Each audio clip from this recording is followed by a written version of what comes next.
पाहिले जागर शिव मंदिर लागिब भीड़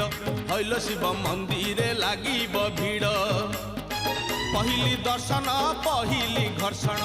पहिली दर्शन पहिली घर्षण पहिली पंडा पहिली धंडा पहिली भोग पहिली जोग पहिली भकत बड़ राति पाहिले पाहिले राति पाहिले जागर शिव मंदिर लागिब भीड़ हईल शिव मंदिर लागिब भीड़।